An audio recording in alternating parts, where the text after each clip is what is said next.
Prithvi Shantirantariksha Shantir Dyav Shantir Disha Shantiravantara Disha Shantiragni Shantir Vayu Shantiraditya Shantish Chandrama Shantir Nakshatrani Shantirapah Shantiroshadaya Shantir Vanaspataya Shantir Gau Shantiraja Shantirashva Shantir Purusha Shantir Brahma Shantir Brahmana Shantir Shantireva Shanti Shantir Me Astu Shantihi.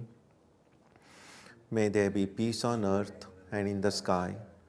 May there be peace in the water and in all directions. May there be peace in the plants, in the trees, and in animals. May there be peace in the hearts of all beings. May there be peace in everyone and in everything.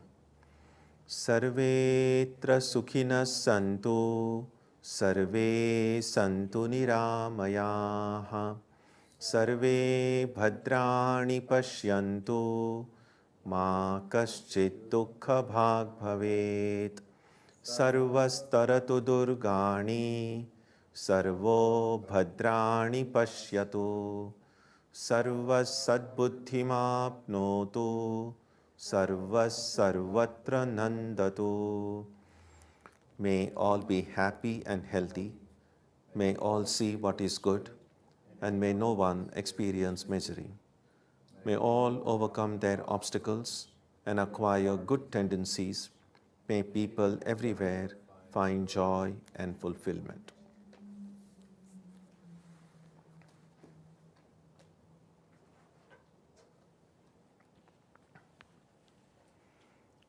Let us now spend some time touching the center of peace and joy in our hearts. A good way to begin the practice is to withdraw the scattered energies of the mind and bring them to rest on one point. That point can be our own breathing. Let us therefore practice breathing with awareness. As we breathe in, let us visualize that our body and mind are being filled with love, strength, and compassion. And as we breathe out, let us release all the stress, anxiety, and exhaustion in the body and mind. Let us practice this way for a while.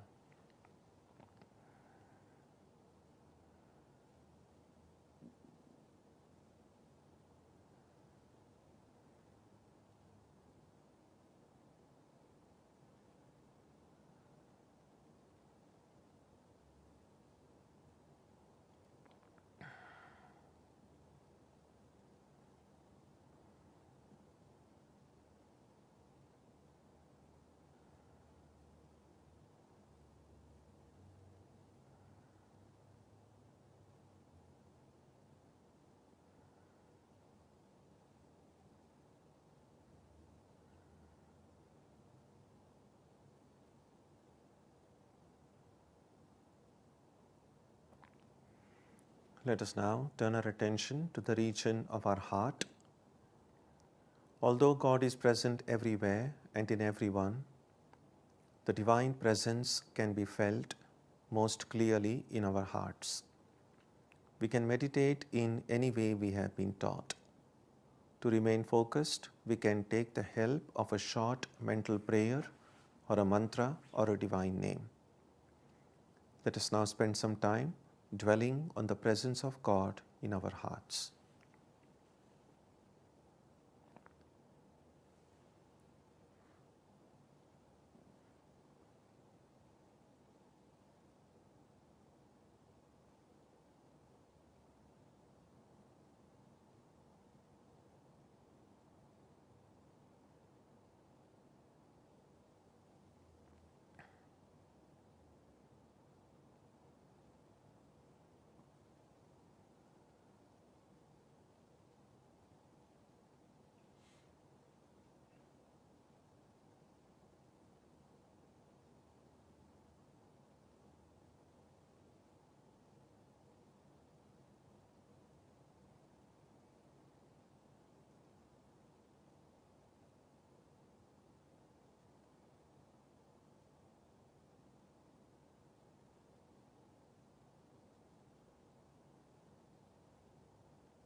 Om Asatoma Satkamaya Tamasoma Jyotirgamaya Mrityorma Amritam Gamaya Aviravirmayeti Rudrayatte Dakshinam Mukham Te Namam Pahi Nityam. May the Divine lead us from the unreal to the real, from darkness to light, from death to immortality. May the Divine Consciousness fill our hearts and protect us.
Yes, we begin today on verse number 12. Let's chant it together. Yad aditya gatam tejo jagad bhasayate khilam yat chandramasi yat chagnau tat tejo vidhi mamakam. The light in the sun which illumines the world, and that in the moon and the fire, know that light to be mine. In the earlier two verses which we saw last week, Krishna pointed out that the real me is the one who dwells inside the body. That it's only those who, as he says in verse 11, are self-controlled and thoughtful. That is, those who are able to perceive everything with a calm mind. By calm is meant not simply the kind of calmness we speak about in daily life, but it's kind of the kind of mental clarity. Then we see that the real being is the one who is inside the body. Now, that being who is inside the body, in the next four verses, beginning with the one that we read just now, Krishna points out that that being which is within is the support of everything in this universe. That everything in this world happens because of that truth, that reality, that divine being who is within. And so even the light in the sun, now it's the light of the sun that illumines the world, the moon, the fire, even that light belongs to me. Now when Krishna says mine, now this is not really Krishna is saying, that is, it's Krishna's. And we have seen this before, that if we compare what we mean when I say I or me, and what Krishna means when he says I or me, have got to be different. For instance, when you and I, when we speak about I and me, the terms I or me, we're really referring to this, the body, mind, and all of this. Now, these great ones, the caliber of Krishna, or Buddha, Rama, Jesus, Moses, all these prophets and saviors and incarnations, when they say I and me, are they also referring to their body, mind, and ego? Because if that's what they are doing, then they are not very different from us. Well, we also do it, they also do it. Then why is it that they are so special and we don't seem to be so special right now? It's because when they say I or me, they refer to the real I and real me. So when Krishna says I, it doesn't mean that Krishna, the historical Krishna, was the son of Vasudeva and Devaki. He means that Atman within. Now, when can we say that we are making spiritual progress? That when we use that same personal pronoun I, when we stop meaning this body or mind and mean the Atman, that is the day we have become enlightened. It's like this. If someone were to ask us right now, what are you doing? And it so effortlessly we will say, well, I'm sitting on a chair. And that would seem to be an honest, truthful answer. But then you think, well, who is sitting on a chair right now? Well, it's this body that's sitting on a chair. So when I say I am sitting, I'm really saying I am this body. But when someone were to ask you, what are you doing now? And if effortlessly, without having to think about it, effortlessly if you can say, I am the infinite one, there's nothing to be done, well, then you are enlightened. So if any time you have a doubt whether you are enlightened or not, just ask yourself, what am I doing? And see what answer you get. So even the ability of the sun to illumine the world, the ability of the moon to illumine the world, the ability of fire to do whatever it does. In fact, the ability of anything in this universe, whatever it is that things in this world do, the ability to do that comes because of the spirit, because of the Atman, because of the divine. There is a verse in the Upanishad called Kena Upanishad, which says, what is it that gives the eyes the ability to see? How is it that eyes can see, the ears can hear? What gives them that power to see? And then the answer is, well, it's the divine. It's the spirit that gives the ability to the eyes to see. Therefore, sometimes the Atman is referred to as the eye of the eye, the ear of the ear. So the ear wouldn't be able to do its function if the Atman were not animating it, so to speak. Because we see when a person is unconscious or when a person is dead, for instance, the eyes and ears apparently are still there, but they can't see, they can't hear. So it's not just these eyes and ears that can see or hear, even the ability for the eyes and ears to see comes from the divine being. That is what is meant here in verse number 12. So when Krishna said that light to be mine, that means that light is the divine light. Verse 13. Gama vishya cha bhutani dharayamyaham pushnami chaushadhi sarva somo bhutva rasatmakaha. Entering the earth with my energy, I support the beings and I nourish all the herbs, becoming the watery moon. Again, we know how dependent we are on the earth for our survival. I mean, all the food that we eat, well, it's grown on this earth. All the herbs that we grow, the trees, the plants, they all come down from this earth. Now, the becoming the watery moon, the words used in Sanskrit is soma, which is really embodiment of all the fluids, all the essence of all the juices that are present in every herb, every plant, every tree. Even the juices of that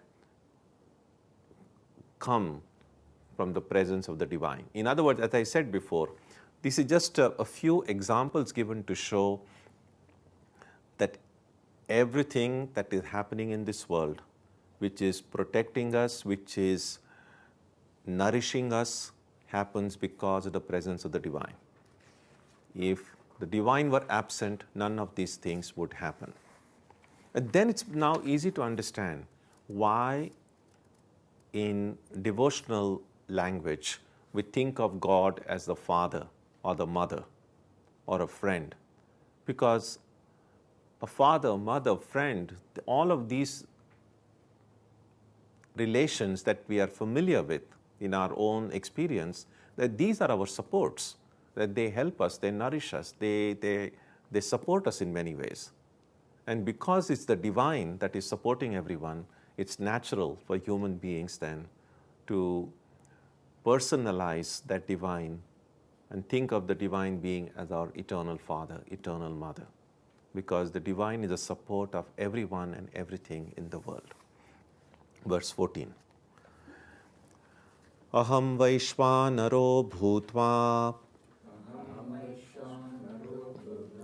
Praninam Dehamashritaha Pranapana Samayuktaha Pachamyannam Chaturvidham. Residing in the bodies of beings as the digestive fire, Vaishvanara, and united with prana and apana, breaths, I digest the 4 kinds of food. Now even, of course, we get food from all the herbs and everything that is grown on this earth, but even the ability to digest food comes because of the divine. And of course, the examples given is, see, sometimes if you had a heavy meal, just touch your stomach area and you'll see it'll be a little warm. The thing is, the process of digestion heats up. There's all the blood supply goes, all the juices are released there for the food to be digested. So that heat which is generated in the digestive process, in the books, that heat is sometimes called by the name Vaishvanara, the digestive fire, so to speak. And the movement of food within us and the digestion. So prana is a very comprehensive term. So prana is sometimes, according to the different functions it does, has got different names. Prana, apana, vyana, udana, samana. They are all different versions of prana. Now among these, some of these kind of subcategories of prana are directly responsible for digesting of the food. And that's why I mentioned that united with prana and apana, I digest the 4 kinds of food. If you are curious about what 4 kinds of foods are there, you can read in the commentary below. It says, the 4 kinds of food eaten by beings, namely what is chewed, mulled, licked, and sucked. Very detailed explanation of these. The first is that which is eaten by cutting into pieces with the teeth. For instance, a cake. The next is that which is only swallowed after mulling with the tongue. For instance, porridge.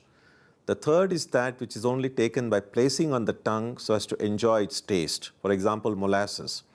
And the last is that which is pressed between the teeth, etc., and only the juice of it is taken, rejecting the rest, for instance, sugarcane. This is the difference among these.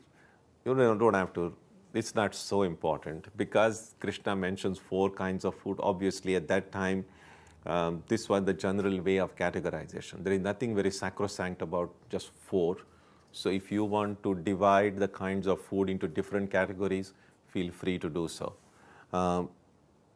The most important point in this verse is that even the process of digestion, which is so important, we know, but on a daily basis, we sustain our body through food, and the body will get nourished only when the food is digested.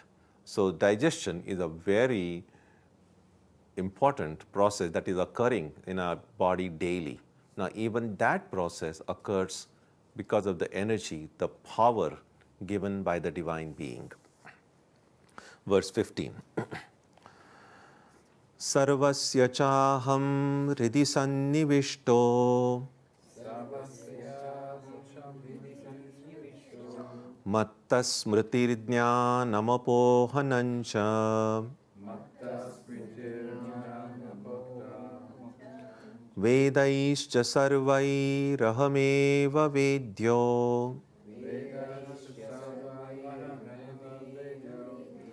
Vedanta krit veda videva chaham.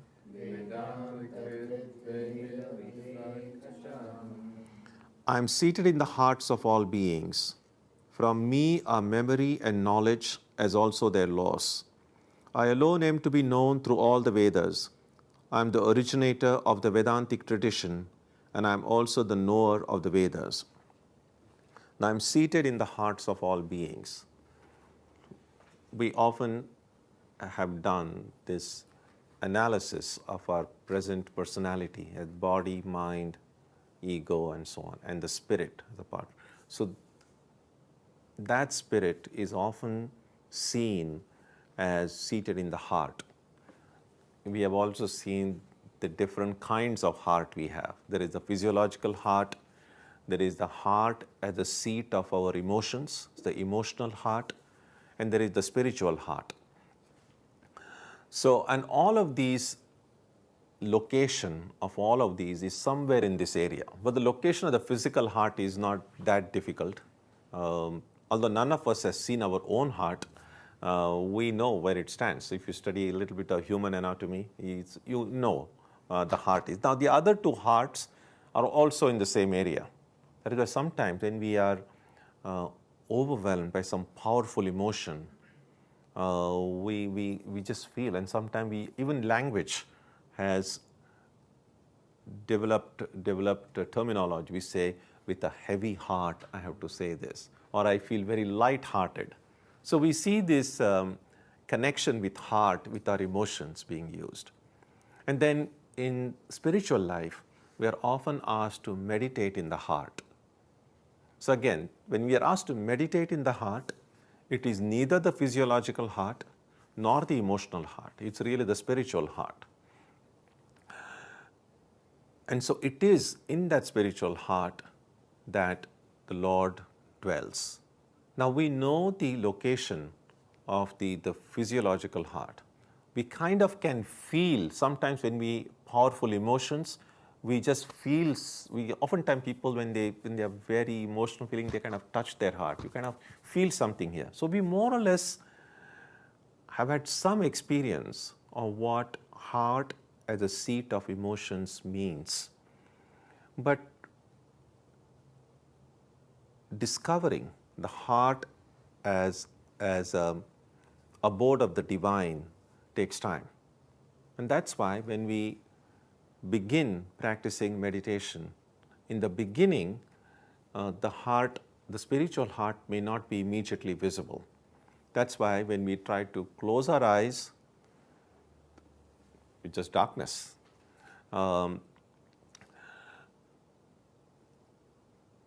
It's through faith, through devotion, through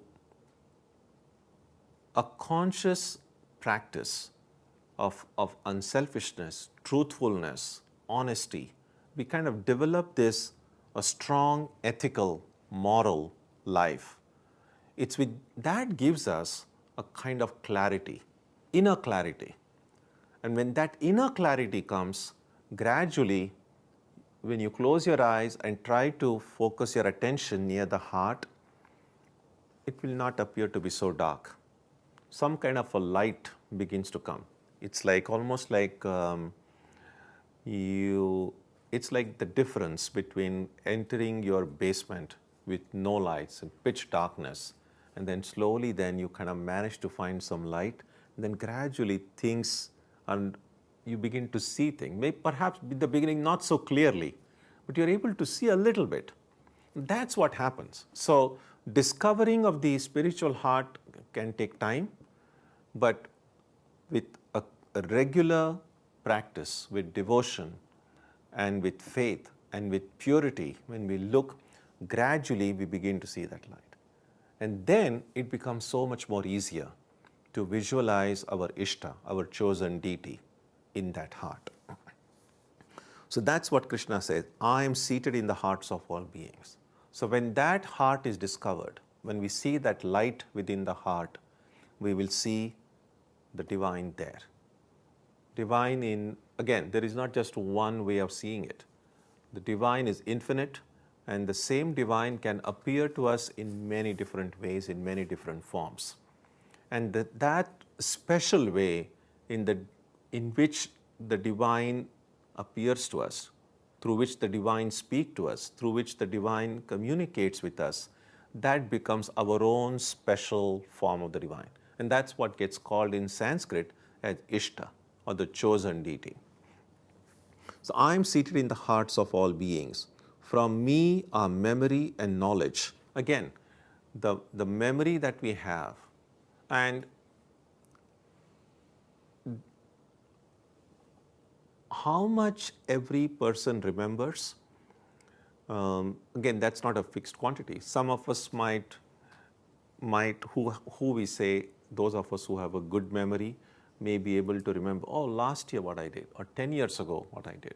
And sometimes some people are able to remember at least some of the things they did when they were maybe 3-year-olds or 2-year-olds. So try to figure out, if you try to think, go back in your life and say, what is the earliest memory you have? How young you were?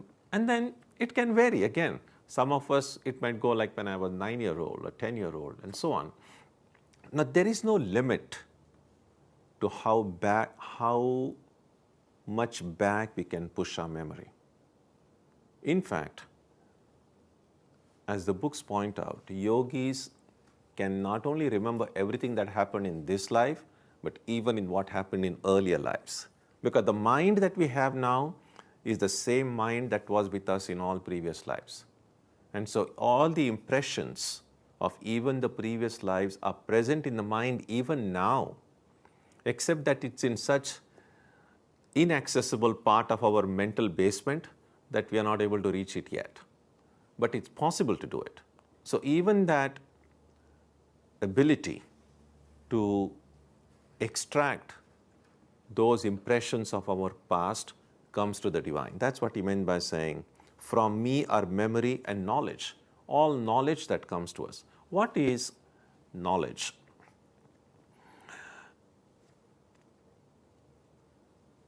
Sometimes some of the things are easy to understand, or we understand what it means, but it's not always easy to define what it is. And knowledge is something like that. Well, how do you define knowledge? You can kind of say how knowledge occurs. You can kind of think of the mechanism, but to kind of put it into word may not be so easy. In any case,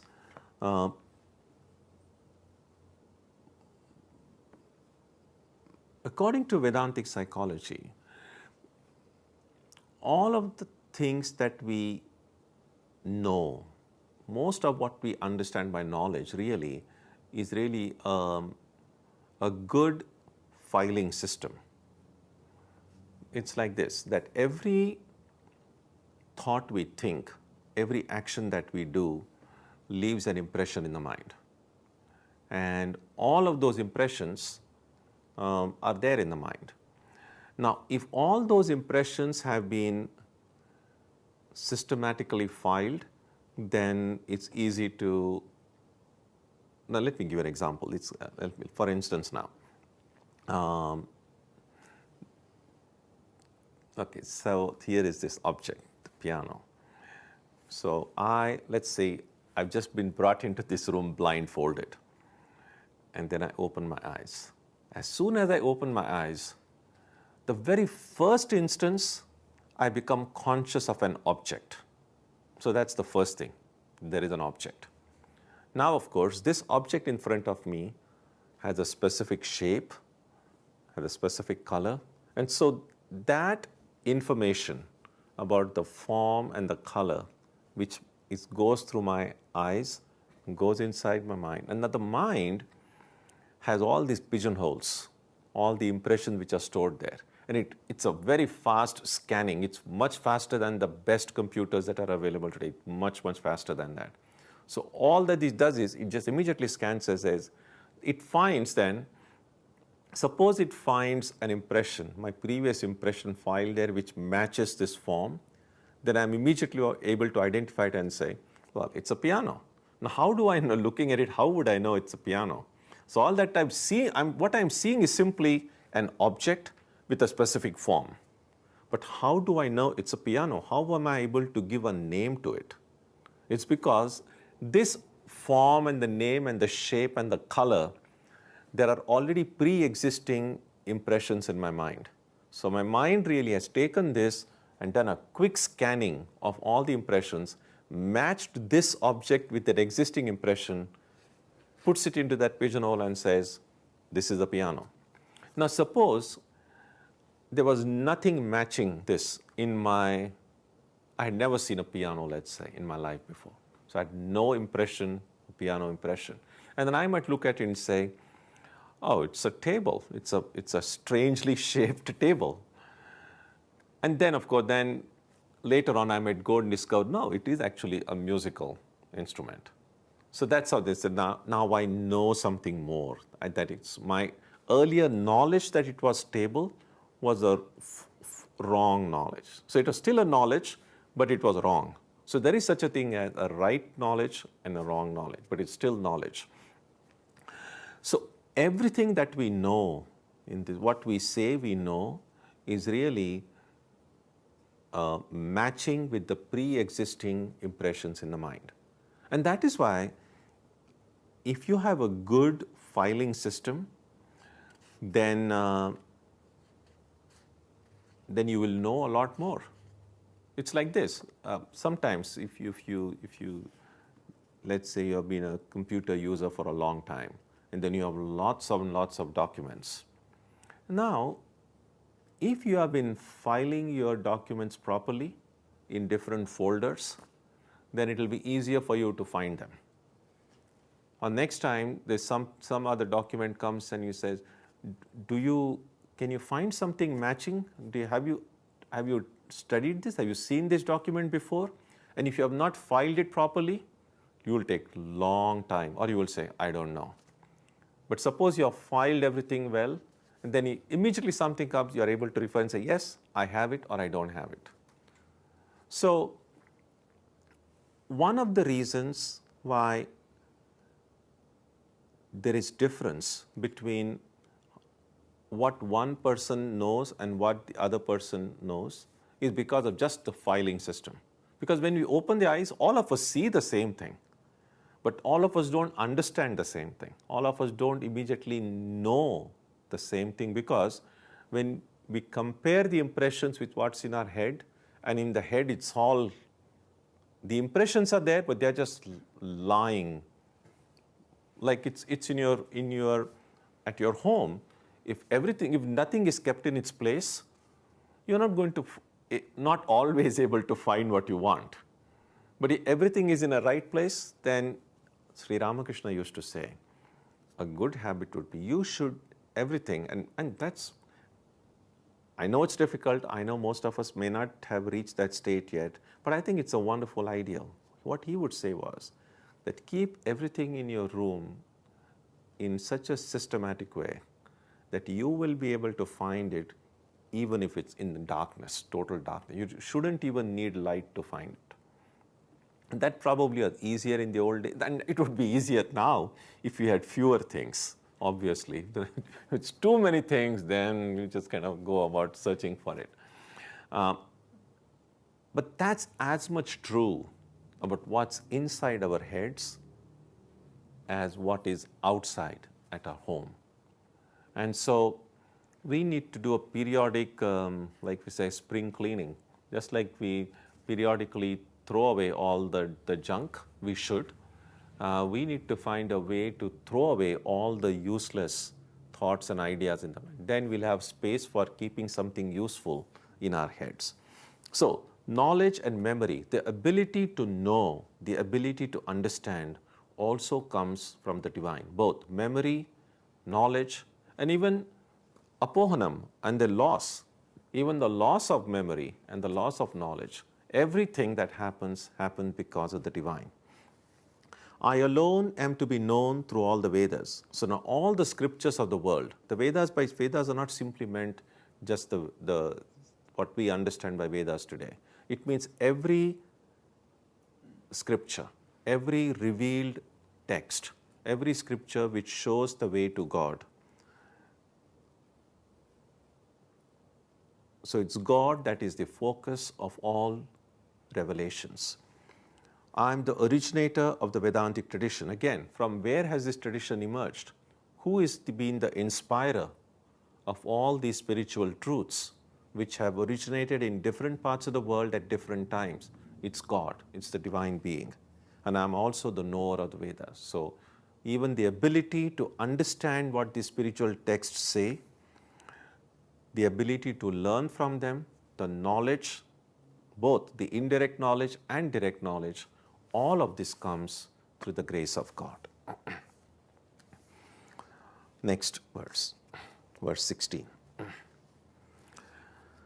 Dvavimau purushau loke ksharascha kshara evacha ksharas sarvani bhutani kutastho kshara uchyate. There are two beings, Purushas, in this world, perishable and imperishable. The perishable one is all these creatures, and the immutable is called the imperishable. So the next four verses are very important.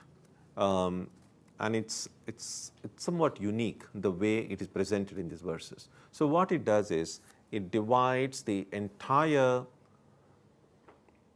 universe that we are aware of into two categories, perishable and imperishable. And as Krishna says, the perishable one is all these creatures. So every object, living and not living, small and big, past, present and future, is perishable. And that's clear. And by obviously it's meant the body, the material objects, and that includes the body. The body is a material object. So all the forms, all the names, everything that we see in this world is perishable. And this is essentially the one of the sources from which the Buddhist emphasis on impermanence comes. When the Buddhists say everything is impermanent, nothing lasts, you see that it's the teaching in the Gita and the Upanishads that everything is perishable. That's the law, that's the material law, that when material particles come together, that is composition. When the materials separate again, that's decomposition. And that's happening all through history. So perishable are all material objects, names and form. Now imperishable is the power of the divine which made it all possible. But sometimes in Vedanta we call it the Maya. Now the Maya is not really imperishable, it's only relatively imperishable, in the sense that the cause is more lasting than the effect. In other words, a wooden chair, a wooden table. Now the table and the chair are perishable. Well, if I chop the table to pieces, you're not going to call it a table anymore. In order for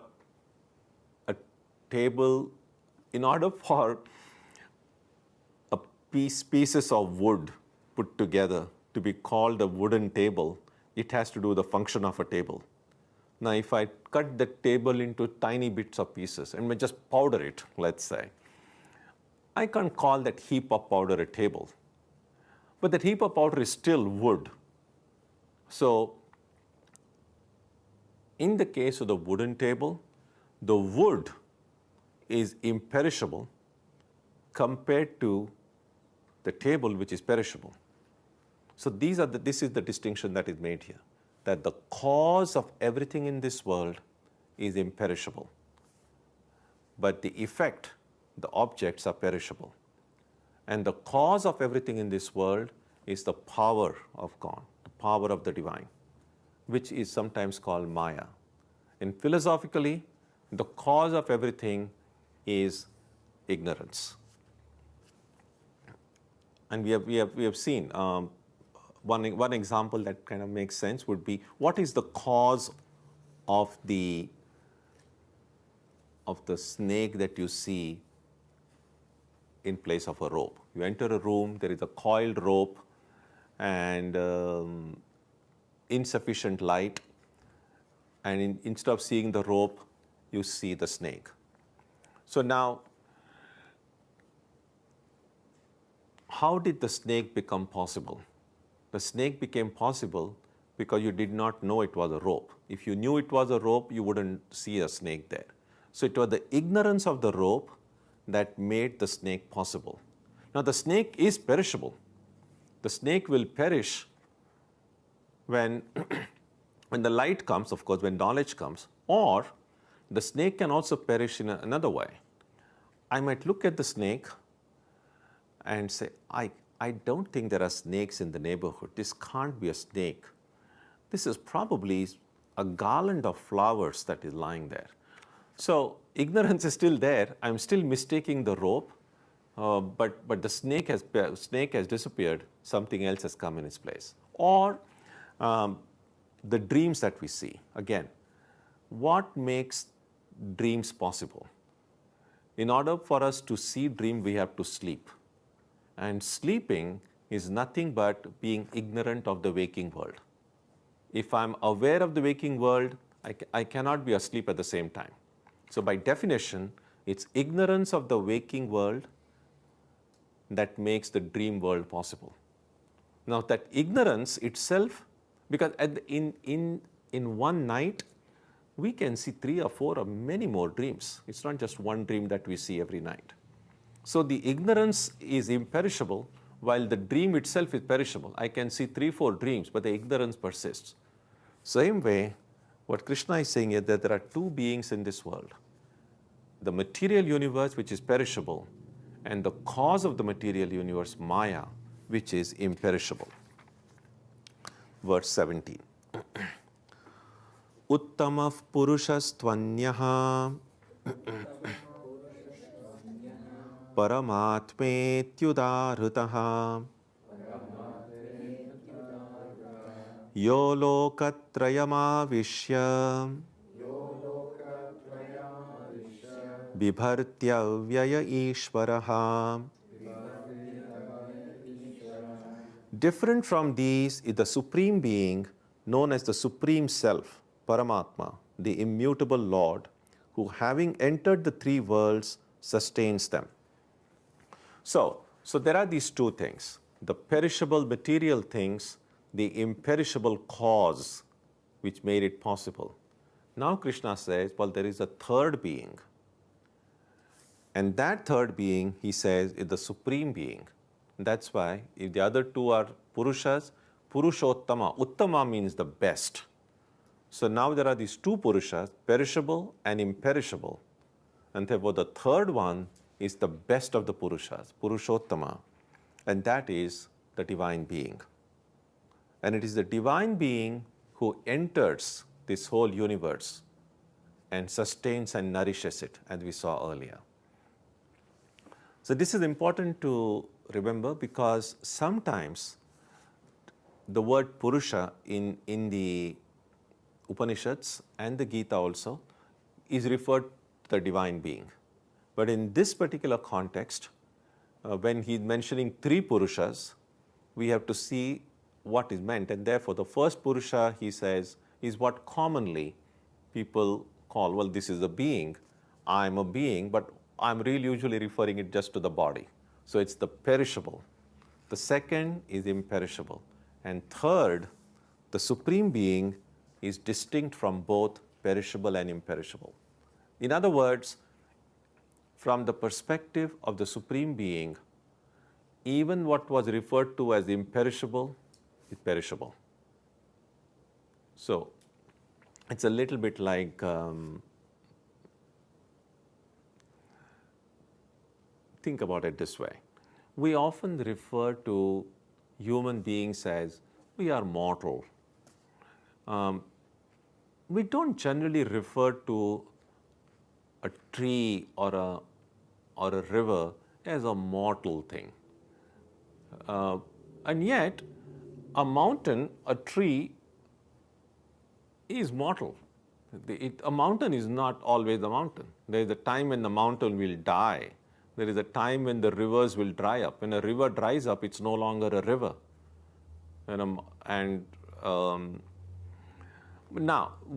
So if someone were to say, when was this mountain born? When was the Mount Everest born? When were the Himalayas born? We say, well, they've always been there. As compared to you or me, we were born a few years ago. So, relatively speaking, compared to us, some of these astronomical objects, you could relatively say, well, they're imperishable.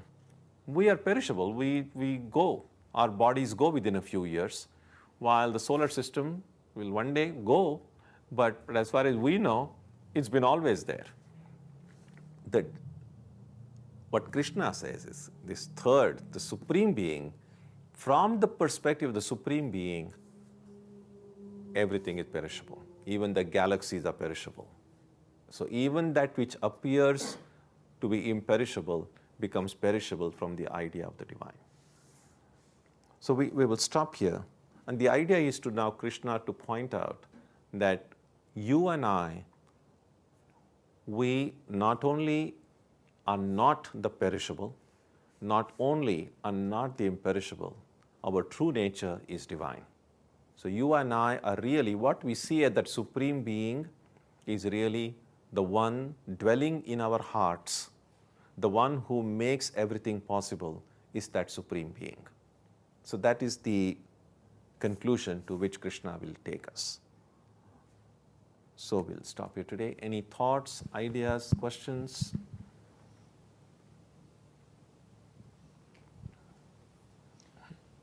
So Swamiji, so we learned that Atman and Brahman are imperishable. That's one of the things that we're told, that they're real because they don't change, that they're imperishable. So then how does that fit into this? If we think of Atman and Brahman as being, you can't think of anything higher than Atman and Brahman, so then how does the Purushottam fit within that? Because then it just seems to say that it gives Maya some level of reality then. Yeah, actually, I mean, if we want to get the language right, we cannot even speak about Brahman really as imperishable.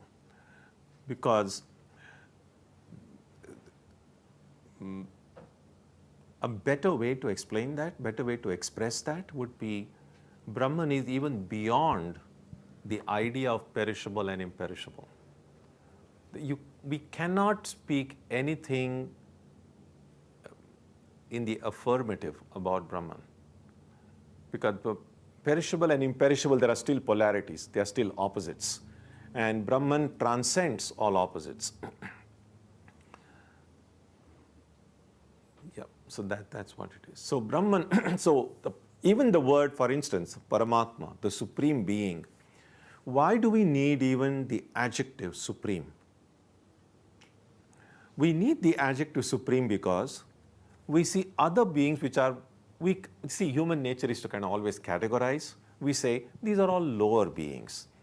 We are all human beings. We are perishable. So now to distinguish all these human beings, lower beings, perishable beings, there are too many beings around. So then we say Supreme Being.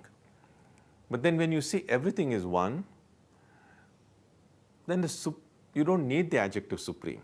Because supreme with respect to what? And therefore, you can just say being. So Supreme Being itself is a very relative term. So Paramatma, the Supreme Being, will make sense as long as there is a Jivatma. So when we speak about an individual self, then we can speak about the Supreme Self to distinguish.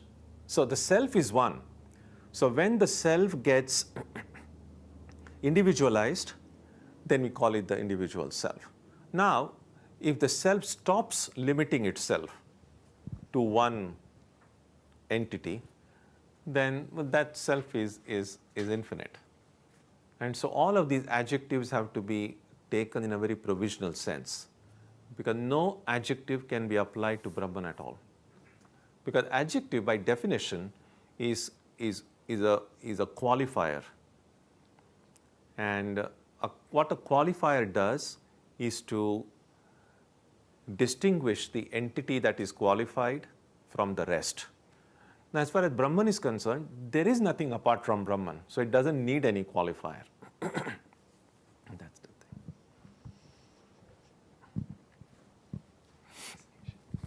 thing. Swamiji, you mentioned that what is imperishable are the causes of everything in the world, and then went on to clarifying that this could be Maya or ignorance. Now, is this still imperishable even for, say, an enlightened person?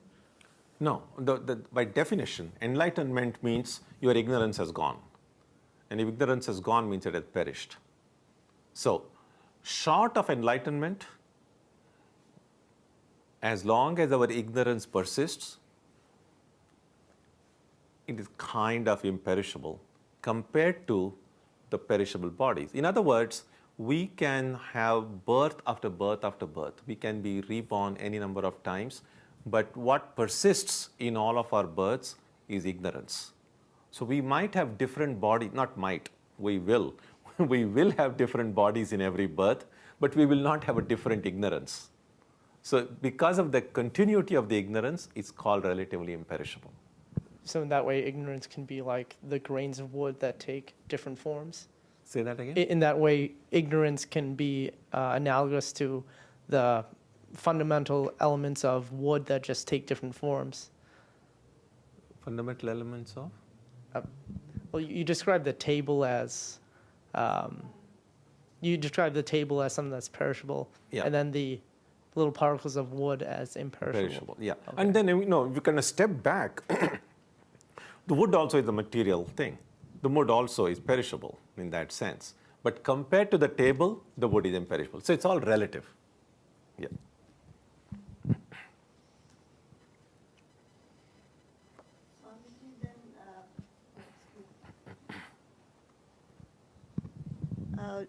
To take a concrete example, Shiva or Vishnu, these could be the Purushottama category. And because they are also not Brahman as such, because Brahman is beyond all these concepts. Yes. The Shiva form is perishable. All forms are perishable. But the one who is within the Shiva form is imperishable. So that's the Supreme Being. It's the same thing within us. Our form is perishable. The one who is within us is imperishable. So Shiva as Shiva is not eternal. But it's like this. It's a little bit like, it's actually in the Gita itself, when Krishna told Arjuna was like, I can't kill these people. They are my own. How can I kill them? And then that's what Krishna says. What makes you think you can kill them? You cannot kill anybody. Nobody can get killed and nobody can kill anybody. What we mean by killing is really destruction of this form. So it's like this one form is going to go and destroy the other form. But you're not really destroying the being. So a soldier is killed in a battle, but it's the soldier's body that is destroyed. But the soldier is not just the body. There is a deeper truth within the soldier who dies on the battlefield. And that divine within the soldier, nobody can kill it. And the soldier is really the divine being. Now, what our ignorance is, we conflate the person with the form. And what Krishna wants to point out is the person, the Purusha, is immutable, is nobody can kill it. And so that's the idea. So even the form of the divine is not eternal, because all forms are this thing. And it's a little bit like this. Shiva's form will remain in the mind of Shiva's devotee as long as the Shiva's devotee is conscious of his or her own form. So God with form will remain, will be a constitutional necessity of my mind as long as my own form has some significance. When my attachment to my own form goes away, I will no longer feel the need to cling even to a divine form. That's the idea. So God will not have to have a form when I have gotten over my own form. That's the idea. And that's why when we say that, although it's said that God creates us in His image, the Vedantic way is, well, we create God in our image. Because our form is real to us, we like to see God with some form. Because we value love, justice, and so on, then we want to see God as filled with love, filled with justice. So we kind of create God out of our own needs. Now that doesn't mean God is not all this. In fact, God is all of this. But we don't know it. We haven't had any experience of God, and yet this is the kind of God we imagine. And we imagine the kind of God that we need. Because we need someone to help us, support us, take care of us, and that is why we like to think of God as someone who takes care of us. Now, God does take care of us, but that knowledge has not come to us from personal experience. That knowledge right now has come to us from our personal need. That's the idea. Yeah.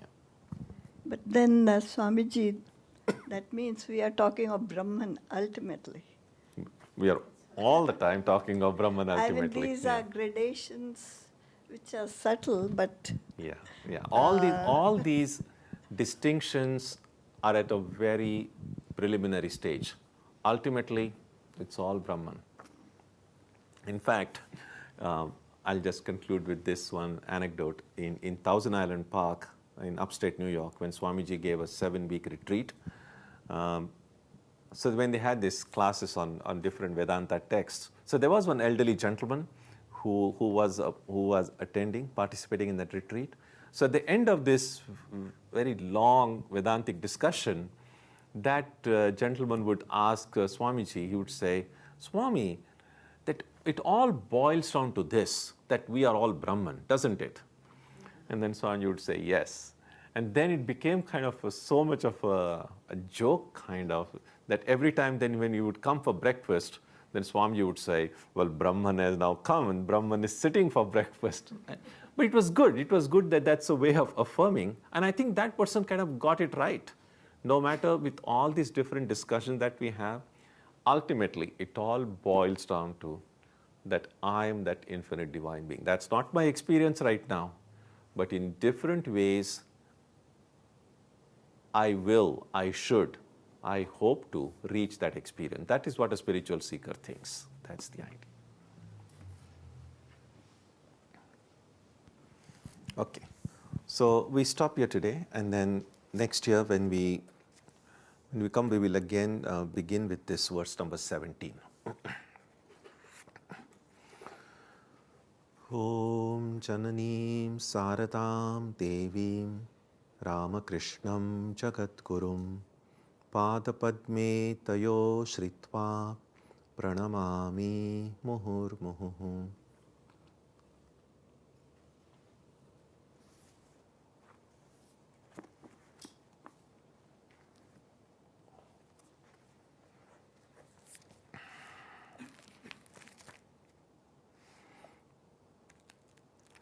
So next Wednesday we will continue with the study of the Gita.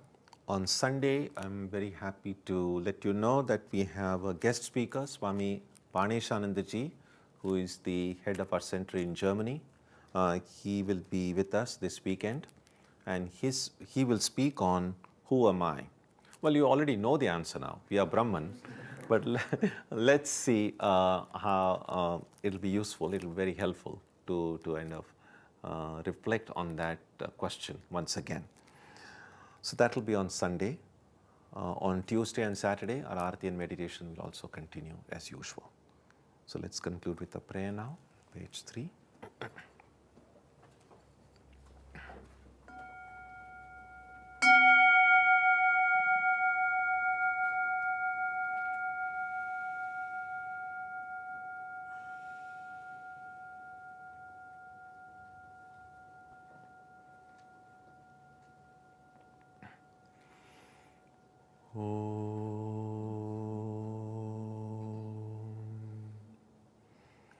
May the Divine Being, who is the Father in heaven of the Christians, Holy One of the Jewish faith, Allah of the Muslims, Buddha of the Buddhists, Tao of the Taoists, Ahura Mazda of the Zoroastrians, the Great Spirit of the Native Americans, and Brahman of the Hindus, lead us from the unreal to the real, from darkness to light, from death to immortality. May we be granted strength, freedom, and clear understanding. May we learn to see God in our own hearts and in everyone around us. May God bless us all and fill our hearts with gratitude, grace, and love. Om Shanti Shanti Shanti. Peace, peace, peace be unto you.